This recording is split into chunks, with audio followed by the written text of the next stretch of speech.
we're back working on this fretboard here.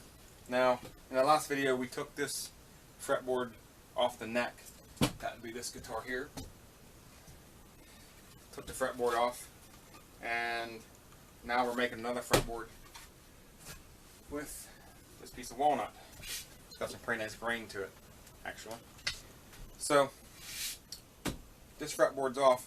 So what we're going to do now is we're going to go ahead and mark where our fret slots are going to go, the whole length of it.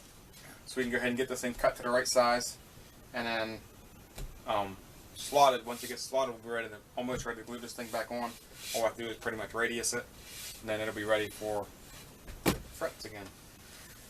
So, a trick that I like to use when marking out my frets is to use a fretboard that's already the right scales. This is a 25.5-inch scale. That's what we're putting on it. If I take this thing and lay it against the side of this fretboard, or my fretboard blank, I can come through and just go down through and mark a pencil line on every fret slot the whole way down through there. Then just take a straight edge or a T-square like this,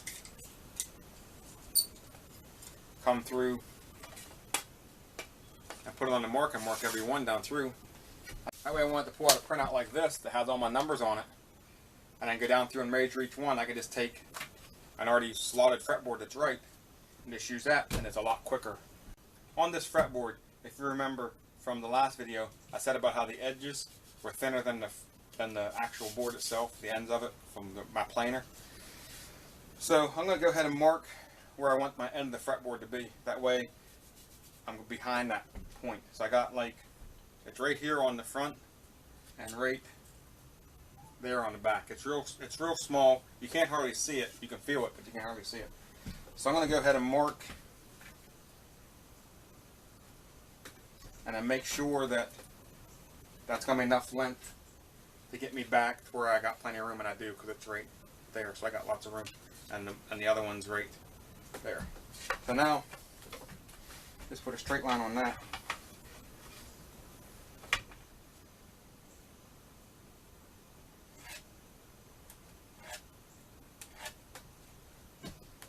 And you probably can't see that. I don't know if you can or not, but I got a line. Now that'll be the end of my fretboard, so that'll be basically like that. And now all I'm going to do is take this fretboard, line it up on that line right there, and now I'll go down through and put a small mark at every fret slot. So now I got all my slots marked. Now what I'm going to do is just go back through and just make sure that my fretboard's lined up on the end, and it is. And make sure every line is lined up. Make sure that there's not one that's off a little bit. They all look pretty good. They all look real good. Because if you're standing like this and you're marking the front one up here and you're off to the side, it's going to look like when you mark it and then you look at it straight on, the mark is going to be off a little bit. So you want to be kind of lined up with each fret as you go down through. You don't want to be up here marking this one down here. It's going to be off. And you always double check it. Make sure your fretboard's lined up on the front. And just go down through. Fretboard didn't move. That's good. So that's done. So now I got two straight edges on this thing. I ran this thing through the table saw on both sides, so both edges are straight. But you can double check it by just taking your straight edge and putting it up and getting a 90 on there. And you can see, as you see this end here, you can see that or not, it's got just a little bit of a gap, like a 64th, maybe even less than that. If you come up to this end, you can see it's dead even. So this is the side we want to mark it from. This side over here. You don't want to mark it from this side because it's off a little bit, so that means your lines ain't going to be perfectly straight. So now just take this from this side and go down through on every mark, and I'll mark every one of those lines down through there.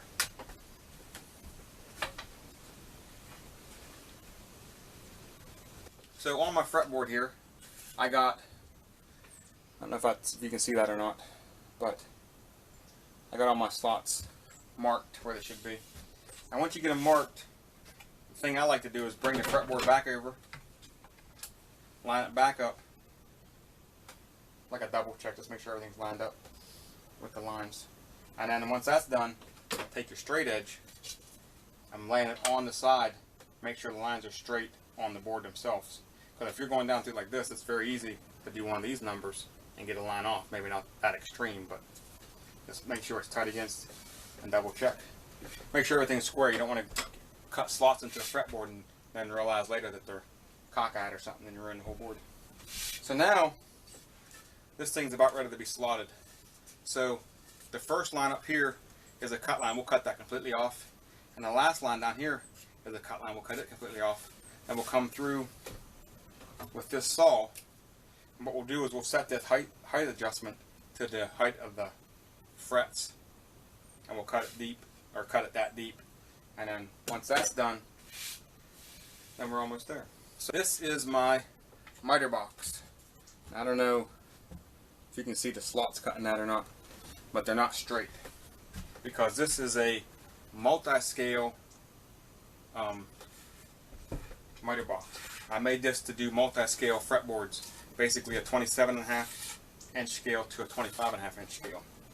Okay, so I'm going to use this to slot this fretboard, even though this is going to be a 25.5 inch scale. And how I'm going to do that is, on a multi-scale, the frets are angled like this. As they come down, they straighten out and then they come like that. Well, at a point in the middle, that middle fret is going to be completely straight. So all I can do is find that fret that's straight down in here, and I got a straight shot across to slot a fretboard, to slot a regular fretboard like this. So it should be the 9th fret. We'll just take our straight edge here, we'll lay it on here,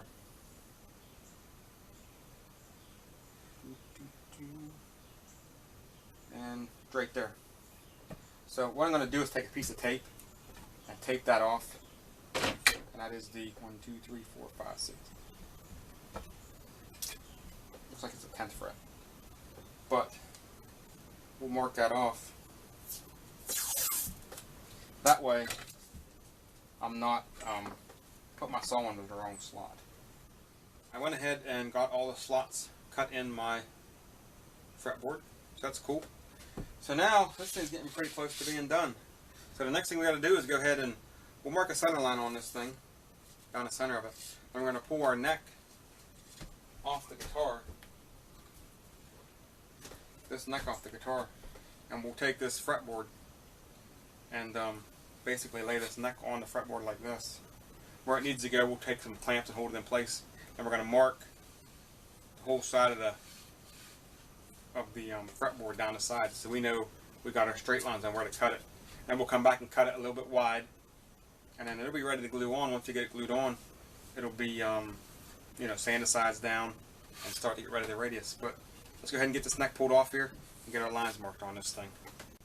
I took my neck off the guitar and I just turned it upside down, put it on like that, and then measured until I got it to where it was centered on each side, front and back.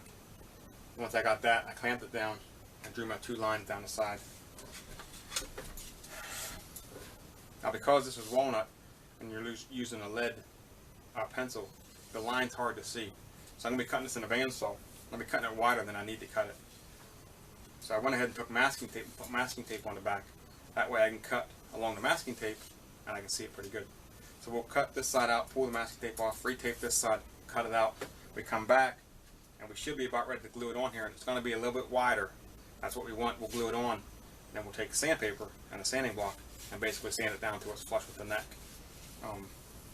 That's how we're going to do it anyways. I got my neck upside down. I got the fretboard on the bottom, and this is basically how it's going to be glued on. You can see that. Let's get a different angle here.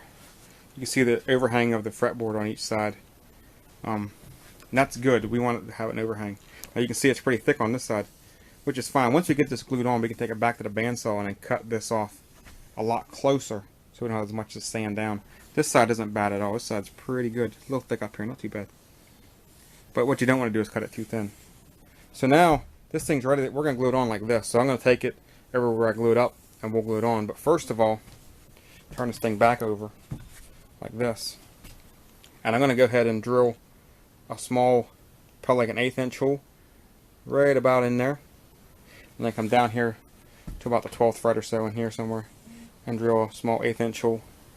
Then I'm going to take a couple of these. They're just a small, they're slide dots is what they are for a fretboard, and they're, I think they're 1/8, or maybe they're, I don't know, they're pretty small. And I'll take them and I'll stick them down into the wood here and put my fretboard over top of it, there and there. That way the fretboard can't move this way or this way when I go to glue it up. I just drop it down on place, put the glue on, and then clamp it down.